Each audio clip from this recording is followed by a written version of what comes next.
Good afternoon, everybody. Thank you for joining us today for our Immune System Series webinar. Today is on therapeutic plasma exchange. We're really excited to talk to you about this really groundbreaking technology today. And if you are on the West Coast, good morning. And next slide, please. So today we will have Dr. Gary Kaplan, the founder and medical director, presenting our webinar per usual. But just if you are new here, wanted to share some information on Dr. Gary if you are not completely familiar, but he has over 35 years of clinical experience treating and diagnosing immune-mediated chronic illnesses. So that will be a big focal point of our presentation today, as always. He's also a pioneer and leader in the field in integrative medicine and only one of 19 physicians in the country to be board certified in both family medicine and pain medicine. He is also the author of 2 books, Total Recovery and Why You're Still Sick. He is on countless interviews and TV and all kinds of media interviews on experts from things ranging from chronic illness to vaccines and the healthcare industry. So he will be your host for today. And then before I break in with him today, I will share a opening poll with everybody.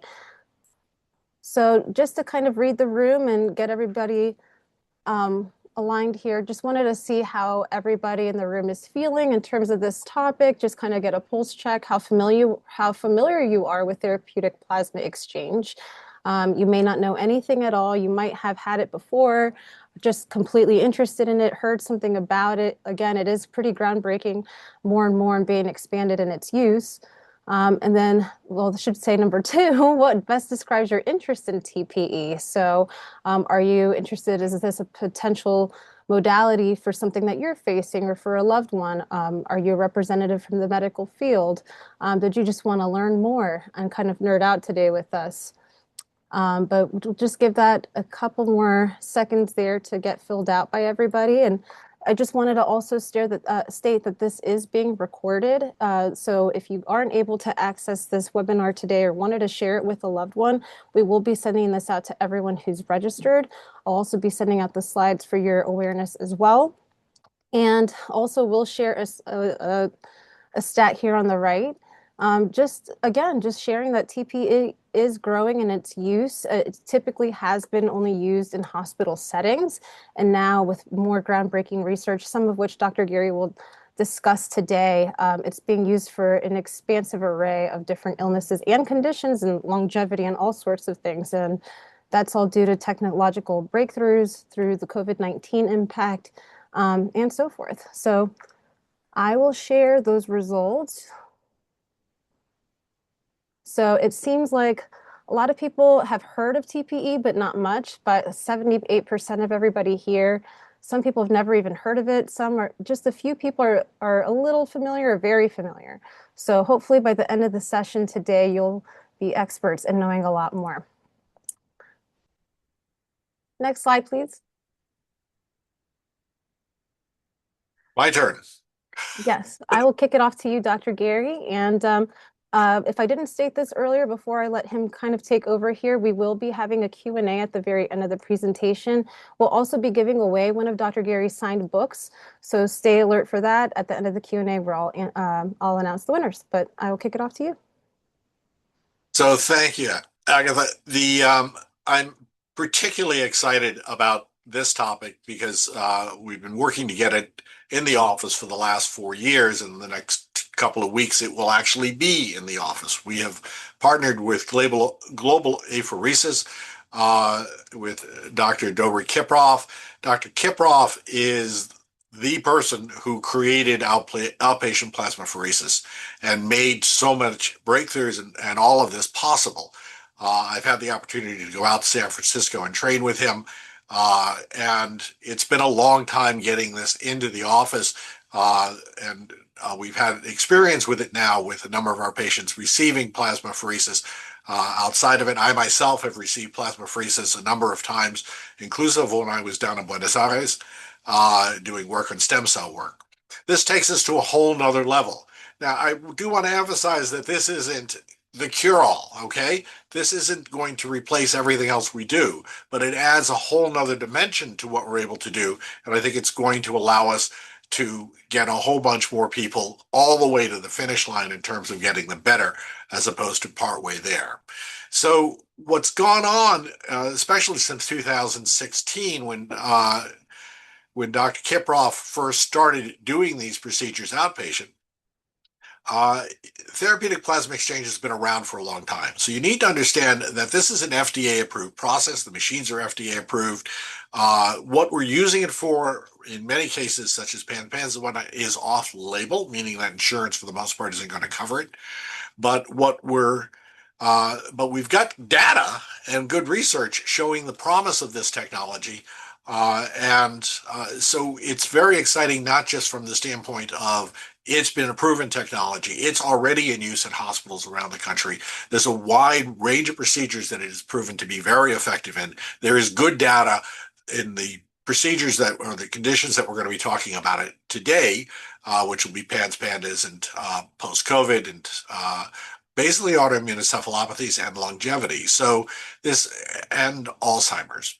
So there's a lot of exciting new data coming out with integrating this procedure into everything else that we're doing. Basically, what TPE does is think of it like cleaning the fish tank. The water has gotten all murky. In this case, it's your albumin. And now what we're doing is we're removing lots of stuff in there that doesn't belong in there. That is, in fact, weighing you down in terms of inflammatory products, in terms of antibodies that can be contributing to chronic disease and accelerating aging. So basically, it's a big detox, but it's also a process of removing antibodies from your system in order to be able to help you recover. Next, please. So the process is, in one sense, pretty straightforward. You have a line on one side of your arm. The line goes to the other side. So basically, two IVs are placed. One is pulling blood, the other is returning it. And what we do when we pull it is we feed it through a machine. This is obviously a graphic, but you saw the machine in the last slide. And what this does is it pulls it out, it sends it through a centrifuge, which breaks the blood down into its component parts.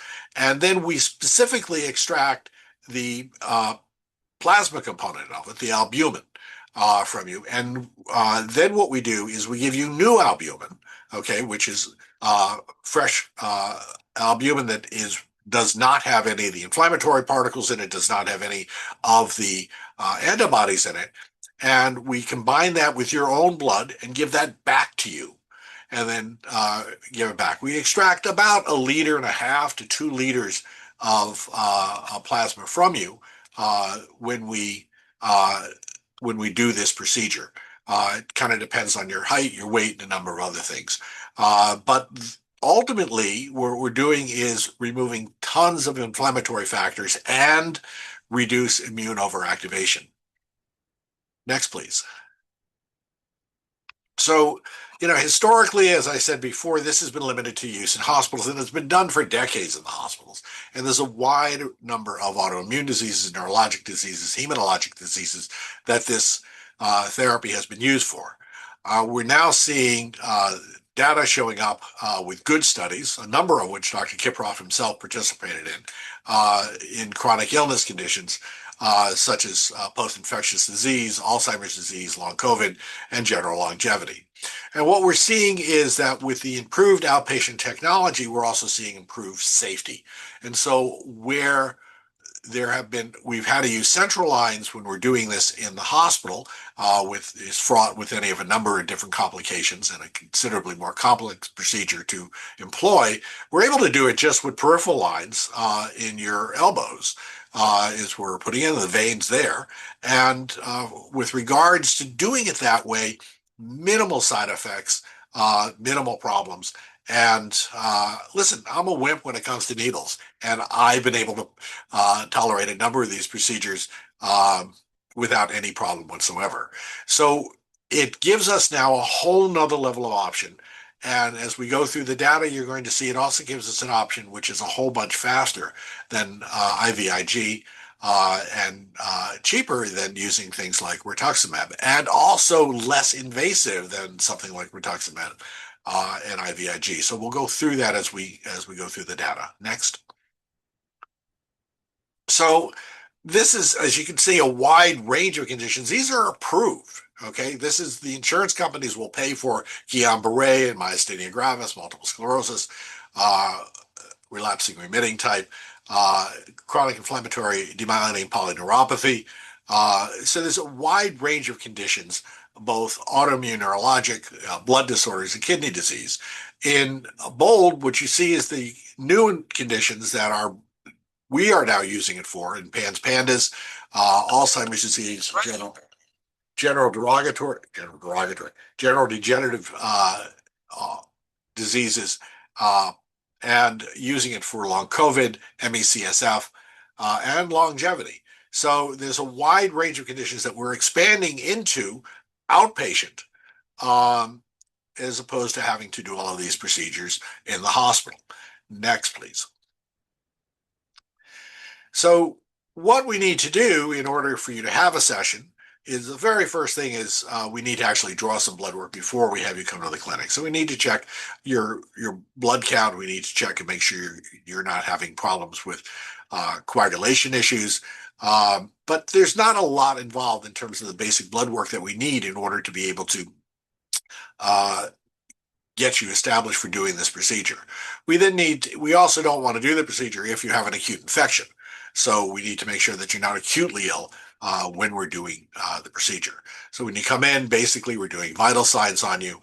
The catheters are placed.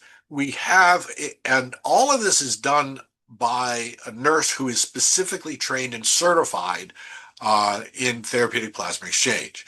So this is a new addition to our staff. She's thoroughly trained and certified on this procedure. And so you are no longer, you need somebody who's not just a regular nurse doing this procedure, but somebody who's really trained and certified in doing the procedure and monitoring all this. With that person in place, it's really a pretty straightforward and safe procedure. We will insert the IVs in both arms. You're continuously monitored by that nurse and our clinical staff. Typically takes about an hour and a half to 3 hours for the whole procedure to get done. Side effects are really pretty minimal. Next. So let's talk about some of the specific applications. Next, please. So PANDAS to start with, okay? Pediatric acute onset neuropsychiatric syndrome, or pediatric autoimmune neuropsychiatric disorder associated with strep infections. Those of you who are dealing with children who have these conditions know what a nightmare all of this is. And unfortunately, you also know how poorly you've been treated by the profession as we continue to deal with a percentage of the profession that refuses to acknowledge even the existence of this disease. At its basis, what's happened is an infection that has set off the immune system. The immune system has begun to attack not just the infection, but it now is attacking the child's brain. The reality of the matter is PANS and PANDAS are not just diseases of adolescents and children, but rather they are diseases that we also see in adults. It's the same process. And this is what we have hosted at several international symposiums to discuss. This is what's now being recognized in an increasingly large percentage of the profession as problems that are occurring as a result of an infection that subsequently sets off a hyperimmune response where the immune system reaction is now the problem. The underlying infection, of course, needs to be addressed, but if you don't also address the immune issue, you're not going to be successful in what you're treating. And so we have these situations where we see these very severe behavioral disorders that occur in these kids, mood swings, irritability, behavioral regression, rage attacks. But honestly, we also see similar things in adults where we've got lots of obsessive compulsive behavior that occurs, lots of anxiety, lots of depression. So it presents a little bit differently in adults, but there's still lots of neuropsychiatric symptoms that appear that are the result of an infectious mediated immune response and not because people are crazy. And this is really a big, significant message we try to get through, because the reality of the matter is, I think a huge number of kids sitting in psychiatric hospitals actually are sick and not crazy. I think that the reality of the matter is the data we have to date suggests as many as 40 to 60% of those children in psychiatric hospitals have a physical illness that is the cause of their problem. And that we really need to be much better in terms of diagnosing these individuals, and we need to be much better at treating these individuals. So we've had too much of a split in the profession between the psychiatric end and the medical end, and we're now slowly starting to heal that rift. But the slow response is to the serious detriment of so many patients. Next, please. Looking at the data for therapeutic plasma exchange, case series show very dramatic reductions in symptoms with therapeutic plasma exchange in severely affected kids and adolescents, averaging 65% at 6 months and 78% at long-term follow-up. Now, I want you to keep in mind that this data is based on the kids who have failed all other treatments. It's not that they got started early in their treatment. And so the probability is that if we were working sooner or stacking things differently, we'd end up with a much better result. Keep in mind also that these children frequently have not been thoroughly worked up, meaning that there's been nobody paying attention to mold toxicity issues or heavy metal toxicity issues or problems with early childhood traumas. And so this is being done in isolation of this is the disease, but we forgot everything, all the antecedent stuff that set them up to have the disease. We may not have properly identified all the infections, because if we go after things like strep, good, but there's also mycoplasma pneumonia. There's all the tick-borne diseases. All right, and we talk about Lyme disease, but Lyme disease is only one tick-borne disease. We have Bartonella and Babesia. We have anaplasma or ehrlichiosis. We have a whole series of diseases that can be transmitted by ticks, which may happen in different parts of the country. Okay, and we have Miyamoto, which is a different presentation from straight Lyme. So we really have to make sure we've got a proper diagnosis in order to make sure we get the best possible result. So it's not like, okay, you got PANDAS, let's put you on therapeutic plasma exchange and call it a day. No, we have to properly diagnose you, and then therapeutic plasma exchange becomes an integral part of the treatment and resolution of the problem. And if we again look at the studies, more than half of the treated adolescents and adult patients showed clinical improvement in their OCD symptoms, obsessive compulsive disorder symptoms, their anxiety, and cognitive dysfunction. Cognitive dysfunction is brain fog, focus, concentration issues. Therapeutic plasma exchange is shown to be safe. The adverse effects are rare and mostly related to line placement, meaning that pain at the placement of the site for the IV or a little bit of bleeding, but really it's a very safe, and adverse events are pretty rare. The American Society for Apheresis recommends therapeutic plasma exchange as a second-line option for PANDAS exacerbations, especially after failure of less intensive immunotherapies. There's evidence that therapeutic plasma exchange can really serve both as a first line as well as a second line, not third line treatment for PANDAS. I think we're past that stage where this is an experimental procedure and really into a legitimate option as a first or second line or combined. So we can be, next slide, please. I think we can talk about that on the next slide. So if you look at the response rates, okay, again, in therapeutic plasma exchange, you're talking about 65 to 78% long-term symptom reduction, okay? But this is in kids who have failed everything else. All right, safety profile is good. Improvement is noted between 1 to 10 days and sustained for years. We're not talking about something that needs to go on for years in order to see any problem, okay? If we look at IVIG, 85% symptom response, 20% reduction after one dose. This is in the literature. I can tell you from years of experience in dealing with this that the reality of the matter is symptom response, meaning some reduction in symptoms, maybe 85%, but these kids being all the way better and getting back to their full lives, not so much. And we also have kids who have had to be on IVIG for years. So while it's tolerated, it's also expensive. If we can get it through the insurance company, all the better. But these treatments run about $15,000 a treatment, and we need a minimum of 3 of them and probably 6 in most people's. The therapeutic plasma exchange, about $5,500 a treatment. You need 6 of those. So the numbers come out that therapeutic plasma exchange is a really good option. Now, again, IVIG takes a long time to administer. Has to be done once or twice or 3 times a month, depending upon what the dosage you're getting. Benefits, typically it takes at least 8 weeks to a year, and what you're going to see is gradual improvement. Therapeutic plasma exchange, things move pretty quickly. So while IVIG tends to be the first therapy we reach for, the reason for that is we've had minimal access to therapeutic plasma exchange until now. And now that we have access to outpatient therapeutic plasma exchange, I think this is going to be a game changer.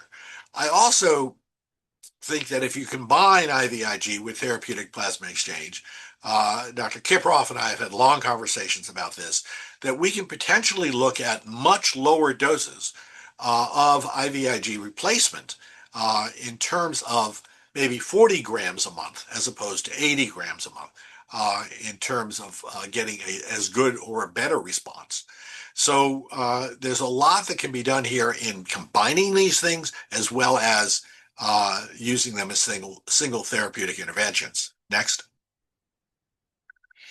So if you look at the patient groups again, in severe PANDAS, IVIG response is not so good. But therapeutic plasma exchange, we've seen marked improvement or remission. All right, with moderate to severe PANDAS, 45 to 70% improvement, whereas up to 65 to 78 with some with complete remission. We're not seeing so much complete remission in the IVIG group with PANDAS. Case reports with refractory disease, no response or significant relapse with IVIG, full or near recovery, often rapid with therapeutic plasma exchange. So, therapeutic plasma exchange needs to be moved up in terms of the types of intervention we can do and how early we can go about doing those interventions to get the best possible outcome.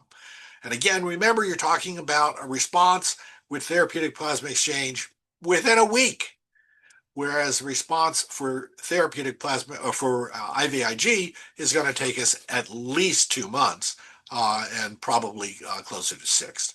So it takes a longer time for the IVIG to work.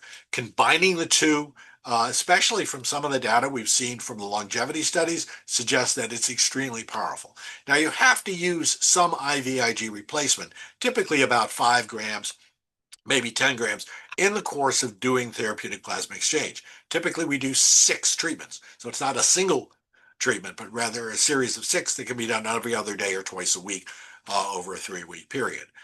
But basically, because we're taking out the immunoglobulins, we also have to be mindful about replacing immunoglobulins within your system. So we have to give some amount of IVIG pretty much every second or third treatment that we do with the therapeutic plasma exchange. Next slide, please.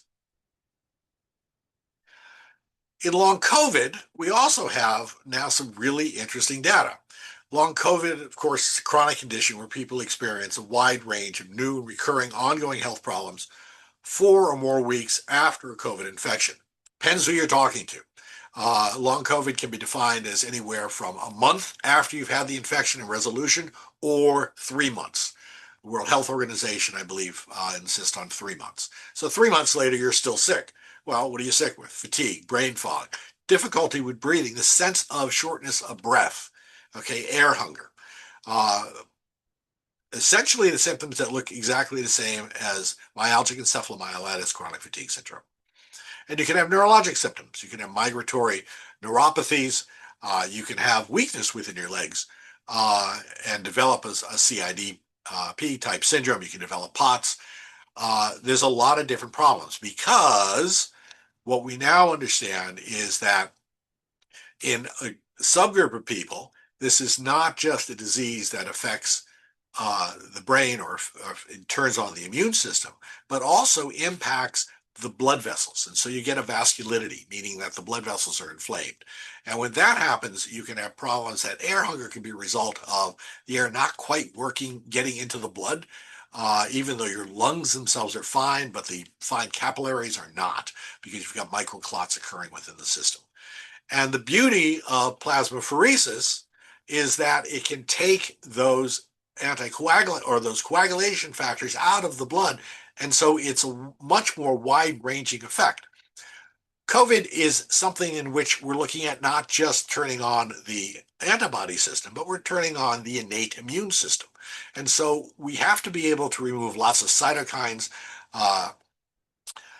in addition to removing the cytokines and chemokines, in addition to removing the antibodies. And so, and being able to remove the coagulation factors where we see platelet overactivation and release of cytokines from the platelets that we can actually measure and look at fibrinogen levels. And now we're seeing, increasingly, we're understanding this as a vasculitis, an inflammation of blood vessels, which is also why you can also see problems with cardiomyopathy, pericarditis. So and kidney disease. So there's lots of things that go on with COVID and lots of things we can reverse. Next, please. So the studies that have been done looking at long COVID, there's one in which 50 patients were assigned to either therapeutic plasma exchange or sham, meaning all they got was just their same stuff back. 6 sessions performed over 3 weeks. Overall, the therapeutic plasma exchange safe and tolerated. Now understand, a lot of the people you're doing this on are very, very sick. So some of these studies were done in the hospital. Improvements in quality of life and symptom burden is dramatic. More pronounced effect when we can get to you within 2 to 7 months after the acute infection, as opposed to 2 years post-infection. So the longer it's been in your system, the longer your immune system has been broken, if you will, the harder it is to get all the results we want to get, but we still get results. Reduction in inflammatory biomarkers, autoantibodies, peripheral pro-inflammatory markers. These were all the things I was just talking about with the cytokines and the immunokines. So it's not just reducing antibody levels, but it's also reducing lots of inflammatory markers. And specifically, we were seeing a reduction in things like von Willebrand factors 8 deficiency, and von Willebrand antibodies. So we're watching all these coagulation abnormalities get fixed by virtue of doing therapeutic plasmapheresis, which may or may not be as responsive to IVIG. So we're literally washing the blood of all of these factors and giving the body a chance to reset. Next slide, please. So Alzheimer's disease. Alzheimer's disease, we're finally beginning to understand as a neuroinflammatory disease. We've actually known this. We got focused on amyloid as the problem. Amyloid is the symptom. And obviously, it's terrifying, miserable disease, progressive brain disorder that gradually, and not so gradually in some people, impairs memory and thinking skills, the ability to take care of yourself day to day. And it is hands down the most common cause of dementia. Dementia is the big title.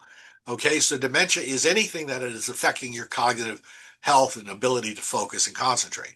There are multiple types of dementia. There's Lewy body dementia associated with Parkinson's. But in this particular case, Alzheimer's, which constitutes about 85% of the dementias that occur. So in the US, an estimated 7.5 million people have Alzheimer's disease, with projections showing that this number could nearly double in 2060. I am more optimistic, and I'll show you why in the next slide, that we're going to be able to stop that problem. Women make up typically 2/3 of all Americans with Alzheimer's, and this is the one you want to pay attention to. We can detect the changes going on in your brain 15 to 20 years before the onset of the disease. Next slide.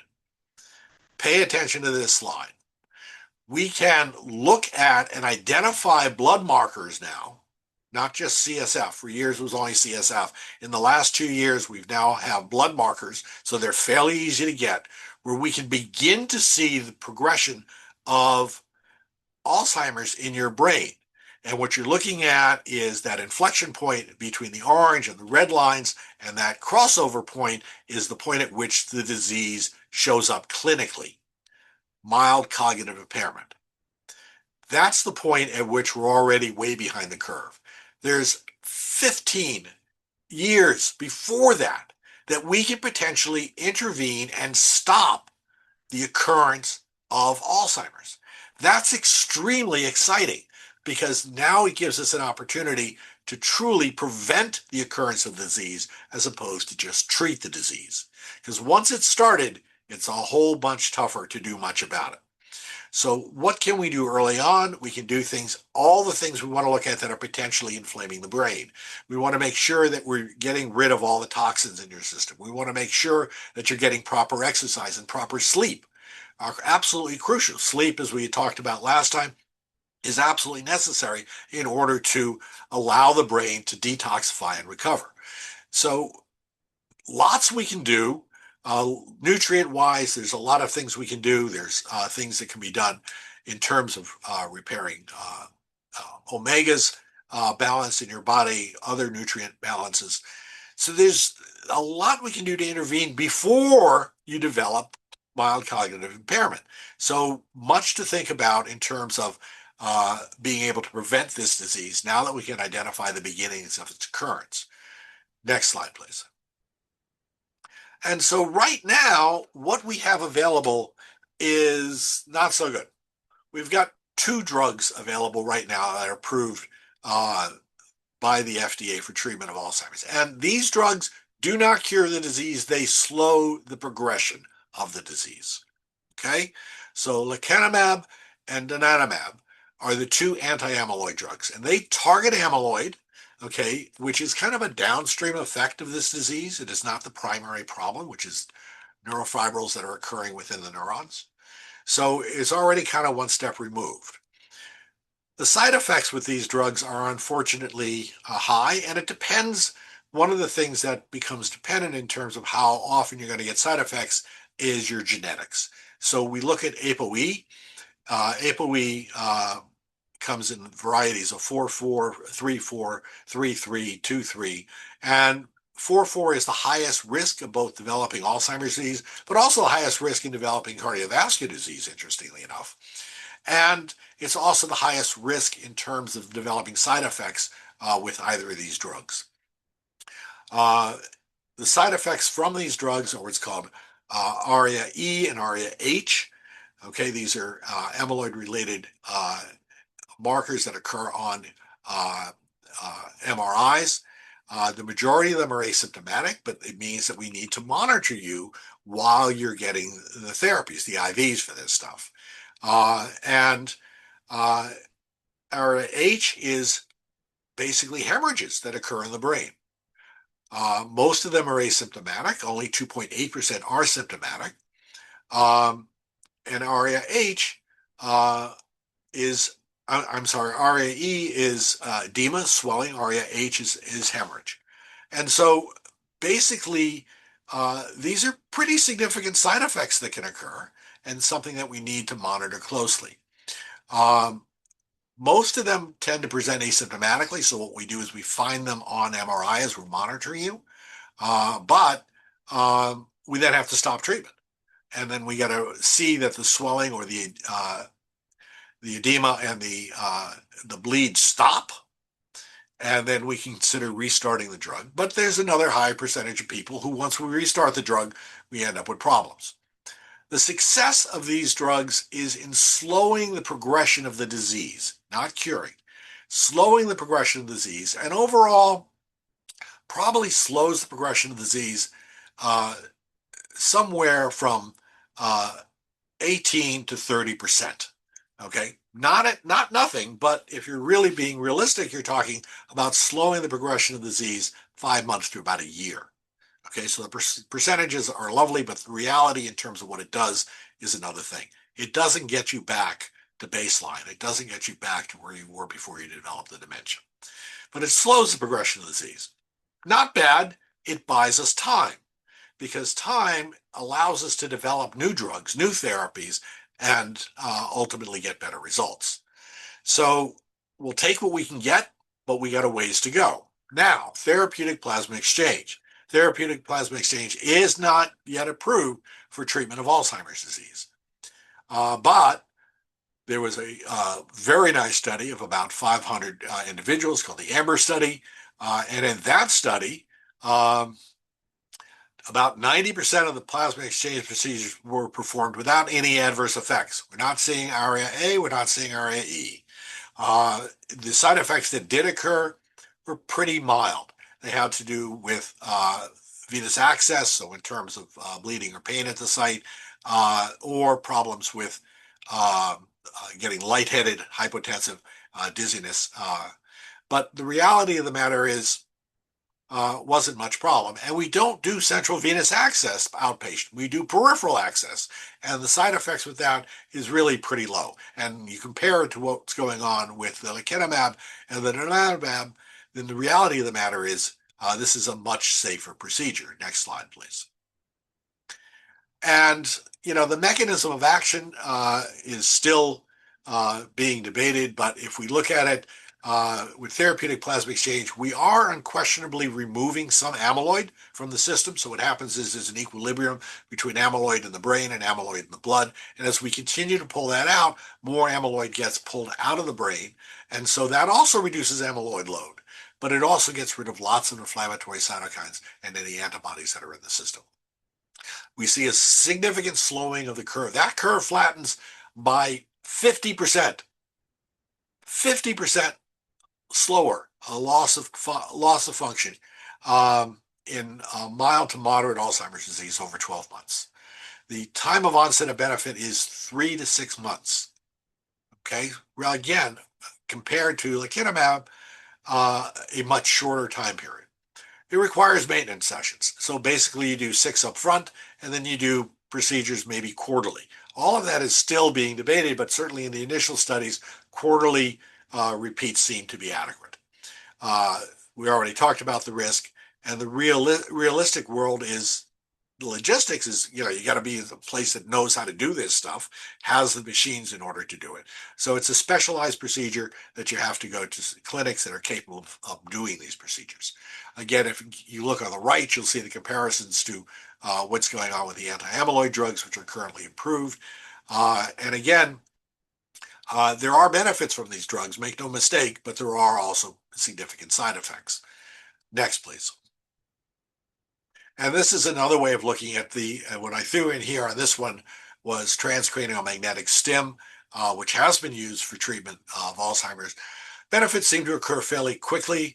It's unclear long-term whether or not this will in fact prove to be a useful therapy because the studies are too small at this point in time.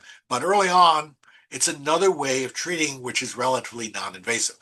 Intensive because you're going to be going every single day for about 40 treatments to start with, and then you'll see benefits that last anywhere from 2 to 12 weeks, and then how much maintenance needs to be done is unclear. Therapeutic plasma exchange, this is just another way of graphing out what things look like over time. The weekly sessions over 3 to 6 months isn't really what we're talking about. We're talking about 6 sessions up front and then doing a session on quarterly basis thereafter.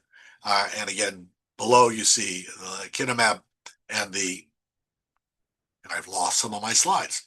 So, Dr. Gary, it seems that we lost power with the presentation. So if you wanted to keep talking to that, I will see if I can get up another set of slides for you. Fascinating. We were just getting to the best part. We are at 1:09. We have about 5 minutes left for a presentation. So let me go ahead and try to get that queued up. And if not, then we may have to just send everyone the remainder of the presentation. But let's see if I can troubleshoot that. I think we lost power for a minute. Boudet. Just Them. typical to happen during a presentation. And I think I can go ahead and share this. Bear with me, everybody. One of the slides coming up. Are we back? I'm sharing. Bear with me.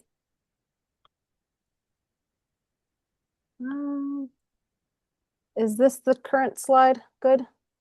This slide I have up on my slide is the current slide. The decline curve slopes in Alzheimer's Yep. therapies. Okay, great. So if you're looking at this slide, what you're looking at is the top line is if we do nothing. Okay?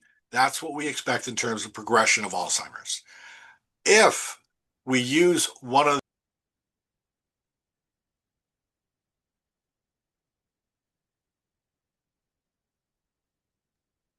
this is what we're looking at for the slope over time. If we're looking at therapeutic plasma exchange projected out from the early data from AMBER, look at this. This is the flatter this curve, the slower the progression of the disease. And obviously, we want to be as slow as possible. Can we combine these things? Don't know. Certainly, we want to be cautious because we don't want to pull amyloid out too fast, because if we do that, we may have dramatically higher risk of the side effects from the medications with the ARIA-H and the ARIA-E. So we don't know the answer to that. Could we perhaps start with doing therapeutic plasma exchange and then switch over to doing these and get a better result? Also a possibility, not sure. All right, so if we go to the next slide, let's talk about longevity. So several recent human studies have found that therapeutic plasma exchange and therapeutic plasma exchange combined with intravenous immunoglobulins can measurably reduce biologic age. They used about 30 clocks. These are methylation clocks that we use that are accepted to be able to measure how fast your DNA is aging and thus how fast you're aging. This was a study done at the Buck Institute, which I'm going to be heading out to on Friday for a conference. This is one of the leading longevity research institutes in the country. Just using therapeutic plasma exchange, 6 treatments, they found a reduction of 1.3 years. So if you're 40, you had a setback to about 49. Doesn't sound like much, but it tells you how much inflammation is doing. If you do biweekly for a total of 6 treatments, again with IVIG, we saw a 2.5-year reduction in your epigenetic age. So certainly the worse health you were in, the more profound we saw the benefits, because remember, these are the averages. So we saw much more significant benefits in people who were not as healthy. But the reality of the matter is, clearly, by reducing inflammation helps reduce the speed at which you're aging, that is deteriorating over time. And this is just a graph showing the difference between therapeutic plasma exchange, alone and therapeutic plasma exchange given with IVIG. So bottom line, therapeutic plasma exchange dilutes a lot of the antibodies and immune complexes and cytokines that are circulating in your system. So it reduces inflammation overall in the body, not just antibodies, but going after a multitude of other inflammatory factors. In Alzheimer's, we have a plausible mechanism and clinical trial biomarker signal from the AMBER study that therapeutic plasma exchange, while remaining investigational, I wouldn't hesitate to use it early on. For long COVID, again, we're seeing unquestionable benefits coming out of therapeutic plasma exchange.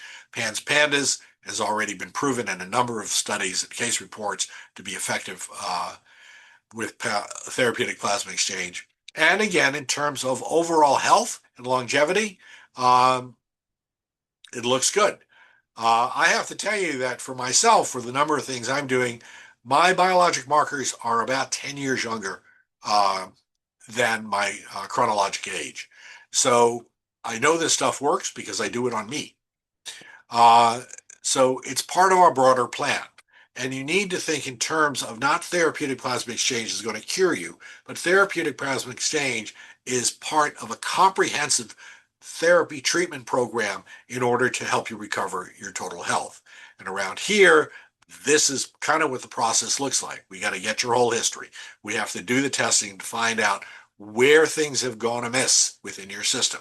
We have to then map out the immune problems as well as the current infections that you may be dealing with.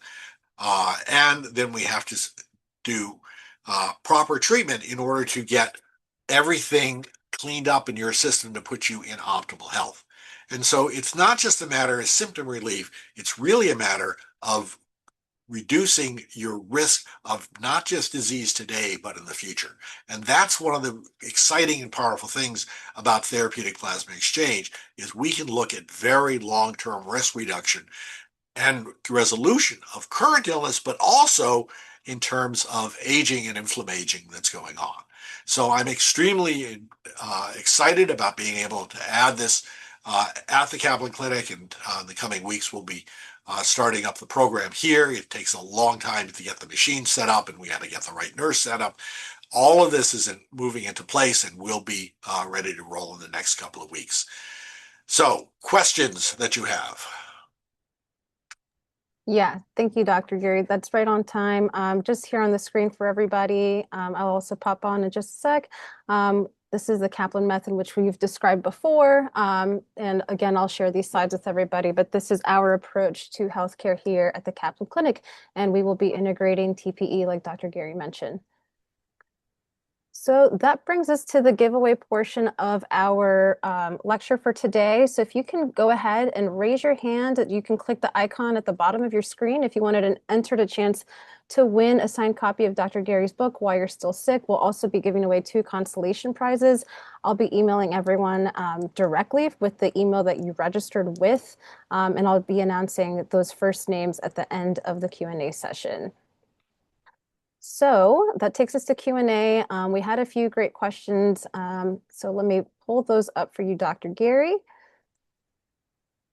We have one question from the audience that says, if a patient is suffering from long COVID with the whole array of immune dysregulation symptoms and has previously had IVIG without meaningful impact, high level question thought here, could TPE possibly be more effective?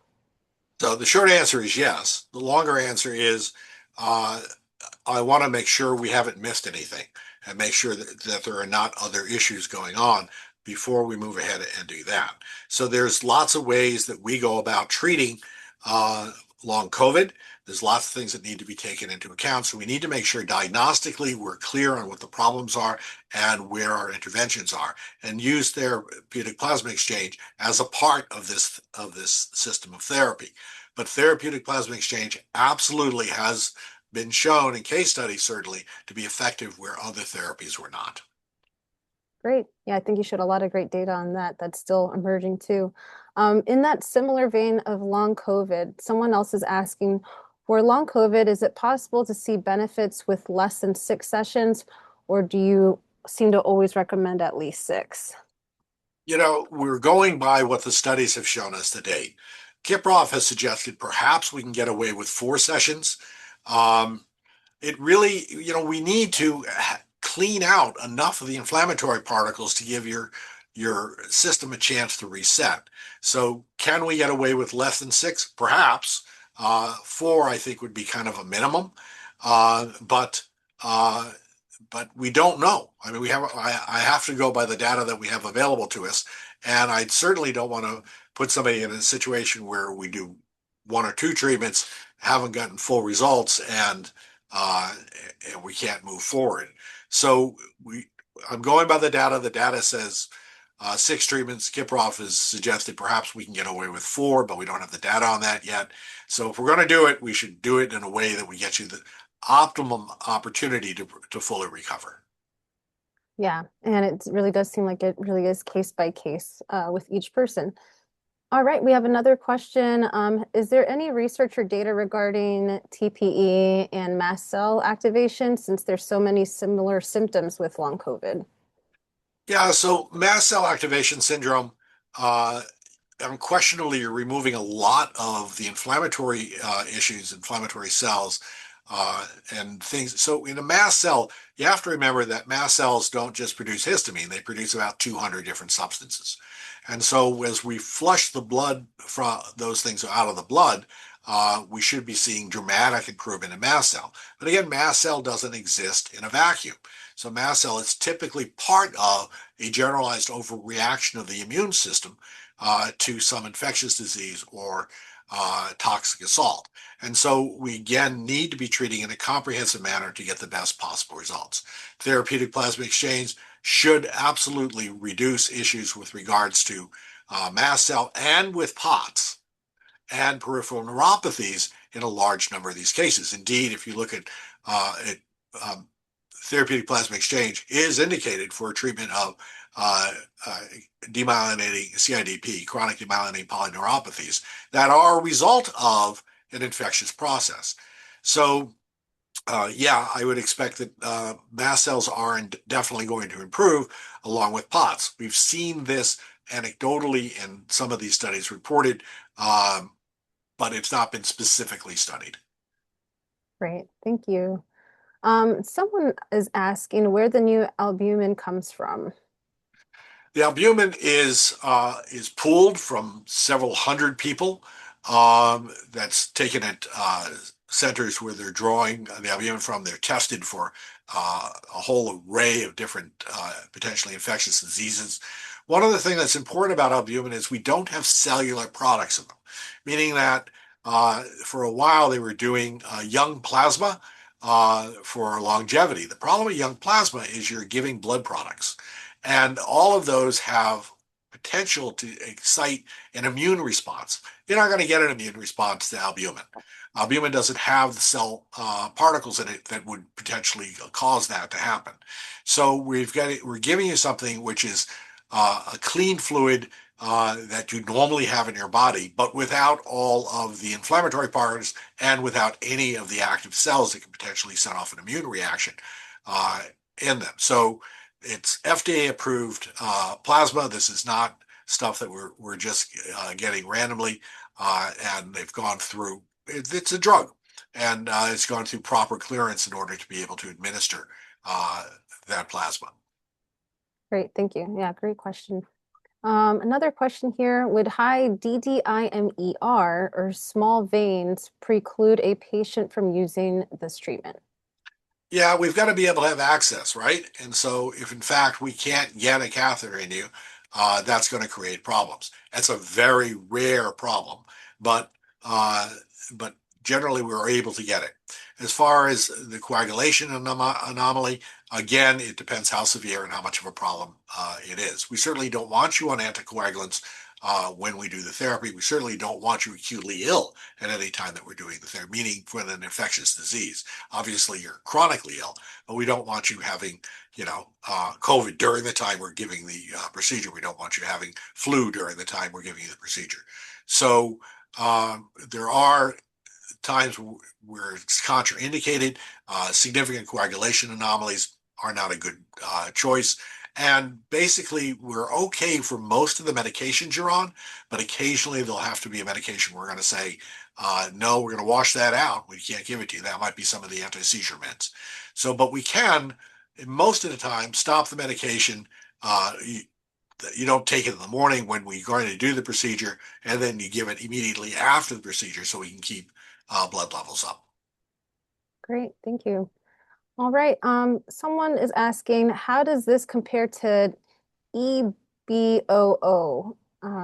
Better or worse or just different? Different. So it's a completely different process. The other process has to do with supposedly treating at the same time using ozone. But this is actually exchanging and removing the albumin with the inflammatory and autoimmune process. So it's a different procedure. I don't have the data on the other procedures, so I can't really speak extensively to it. I've certainly heard about it at conferences. I think that our data for therapeutic plasma exchange, which is why I went this way and did not go with these other procedures, extracorporeal ozone, and because I think the data is much stronger here. Great, thank you. All right. Someone states at some point, and the Apheresis Society had listed TPE as a first-line treatment. It seems and asked, do you know why they moved it as a second-line treatment? It's all a function of the research data and politics. So I can't give you the specifics as I wasn't at the table for any of those conversations. But how they evaluate the data, and politically who's pushing what agenda. All right, and we have time for just a couple more questions and we'll move to the closing survey and announce the winners. Someone is asking, is there anything in the pipeline to clean your own albumin instead of using donor albumin? No, nothing at this point in time. Donor albumin is safe. Long track record of using this in the hospitals, as well as now adapting it to outpatient. Remember, what we're giving you is essentially a drug. It's FDA controlled. It's done in labs, which have to meet very stringent standards in terms of cleanliness and in testing it to make sure that there are no other viral particles in it or bacterial products in it that can potentially cause harm. So FDA approved albumin that we're giving to you. Think of it as giving you a drug which has been well tested and meet very rigorous standards. So no, I'm not the least bit concerned. As I said, I've had the procedure myself on several occasions, and I'm not concerned about the quality of the albumin that we're receiving. Okay, and I have a pretty niche question here, but someone's asking, tongue cancer surgery and radiation with resulting pain in mouth and altered taste. Would something like this help something like that? Have to read the question again. I only caught parts of it. So it seems like this person had tongue cancer surgery and radiation and now has pain in their mouth and altered taste. So would something like this, a treatment like this, help? Short answer is I don't know. Um, Again, it comes down to mechanisms and causes. And so I don't know if this is strictly an inflammatory process or a result of damage to the nerves, more likely. And so therapeutic plasma exchange, to the best of my knowledge, is not going to be effective in that circumstance. Got it. All right. Well, we are done with Q&A, so thank you for your questions. And showing here that I'm going to announce our survey winners. So we have here, I'll just say first name and last initial. We have a Susan S, a Matthew M, and a Luann F. So Susan, I will be sending you a signed copy of Dr. Gary's book, and then I have consolation prize for the other two. I will be sharing a survey here in just a second. If you could just take a couple of minutes and let us know how you took the presentation. Did you learn anything? If you have any recommendations for future webinars, we do have an immune system series. Our last session was on sleep. This one was on therapeutic plasma exchange. We will be communicating more on it coming to the office in the next coming weeks. So stay tuned for that information that we will be sharing with all of you. And again, as you're filling out that survey, I will be sharing this presentation with everyone that registered. That way you'll have access to this information, share it with a loved one. It really is groundbreaking, and we are going to be the first outpatient clinic that provides this service outside of your very common severe type illnesses. So more information to come, and thank you for filling out that closing survey for us. But we will be in touch with information on our next webinar series. We do have the holidays coming up, and we know it's a busy time for everyone. So don't miss our email from us. And Dr. Gary, thank you again for your massive expertise on this subject. We look forward to seeing all of the work that you do with TPE, with Dr. Kiproff, and all of the other experts, Beth Latimer's knowledge that you shared with us today as well. And yeah, everyone stay healthy, stay safe, and enjoy your holiday season. And we will talk to you again soon. Thank you very Happy much. safe holidays, everyone. Thank you.